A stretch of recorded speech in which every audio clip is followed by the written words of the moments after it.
Welcome to Durga Devi சரணம். முருகருடைய மனதில் இடம் பிடிக்க வேண்டும், அவருடைய பாதத்தில் ஒரு சிறு இடம் கிடைக்க வேண்டும் என்று ஏங்கக்கூடிய உள்ளங்கள் எத்தனையோ பேர் இருக்கிறார்கள்.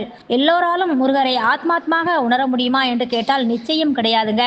முருகரை உங்களுக்குள்ள காண வேண்டும் என்றால் என்ன செய்வது?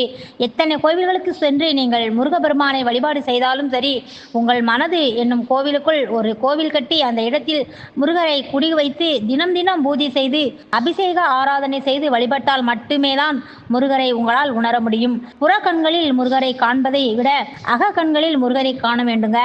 அதற்காக கோவிலுக்கு செல்ல வேண்டாம் என்று சொல்லவில்லை. கோவில் வழிபாடும் முக்கியம். இருந்தாலும் தினம் தினம் அக வழிபாடு, குகன் வழிபாடு சிறந்தது. உள்ளத்தில் வைத்திருக்கும் முகம் முருகனை குகம் என்று சொல்லுவாங்க. முருகரை அப்பாவாக நினைத்து வழிபட்டால் அப்பாவின் அரவணைப்பு கிடைக்கும். அம்மா மகன் நினைத்து வழிபட்டால் அம்மாவின் பாசம் கிடைக்கும். உடன் பிறந்தவராக நினைத்து வழிபட்டால் பாதுகாப்பு கிடைக்கும். தோழனாக நினைத்தால் சந்தோஷம் கிடைக்கும். இப்படி முருகரை உங்களுக்கு எந்த விதத்தில் வழிபாடு செய்ய முடியுமோ அந்த விதத்தில் முருகரை நெருங்கி பாருங்களேன். நிச்சயமாக முருகரை உணர பாக்கியம் உங்களுக்கு கிடைக்கும். இதெல்லாம் ஒரு பக்கம் இருக்க, இன்று பங்குனி உத்திர திருநாள் வந்திருக்கிறது இல்லையா? இந்த நாளில் முருகரிடம் நாம் சரணடைய வேண்டும், அந்த உணர்வை நாம் அடைய வேண்டும் என்றால் என்ன மந்திர வார்த்தைகளை சொல்லி முருகரை வழிபாடு செய்யலாம் பார்க்கலாம்.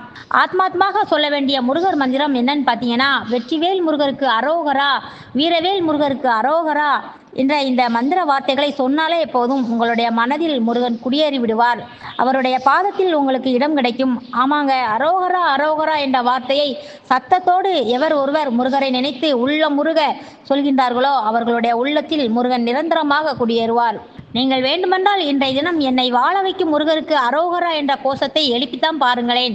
குடும்பத்தோடு பூஜை அறையில் அமர்ந்து அந்த முருகருக்கு ஒரு விளக்கேற்றி வைத்துவிட்டு 2 வாழைப்பழங்களை நைவேத்தியமாக வைத்துவிட்டு கொஞ்சம் உதிரி புஷ்பங்களை கையில் எடுத்துக்கொண்டு முருகருக்கு சமர்ப்பணம் செய்து 6 முறை சரவணபவ மந்திரத்தை சொல்லி என்னை வாழ வைக்கும் முருகருக்கு அரோகரா என்று சொல்லித்தான் பாருங்கள்.